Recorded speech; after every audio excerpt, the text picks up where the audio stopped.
You know that feeling when you're somewhere new, and you get the sense that you're not just staying there, but that the place itself is aware of you.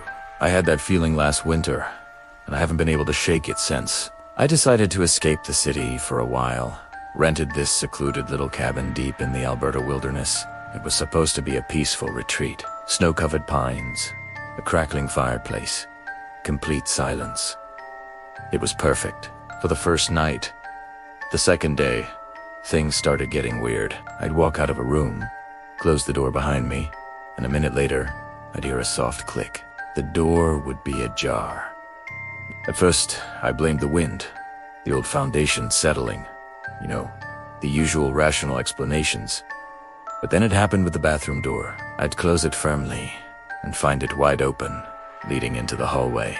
It was unnerving, like the house was inviting me to move around, to explore its spaces. Or maybe it was telling me where I was allowed to be. The creaks and groans of the old wood started to sound less random. When I was awake and moving around, the sounds were normal, the kind of noises any old house makes. But when I'd lie down, trying to sleep, the sounds would change. They became more deliberate, more rhythmic. It was like the house was shifting, adjusting itself around me. It felt like it was learning my patterns, my schedule, my very presence. That feeling of being watched wasn't coming from outside the windows.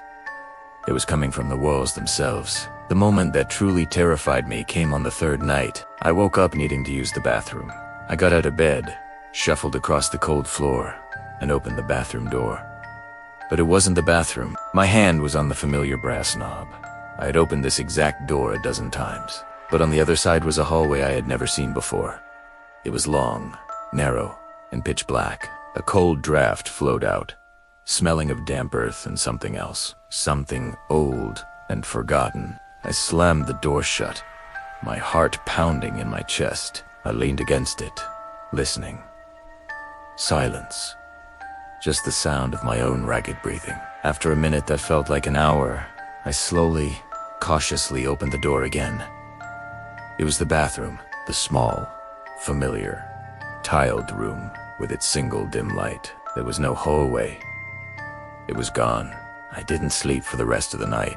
It was like the house was playing with me, showing me that it was in control. It could change the layout, rewrite its own architecture.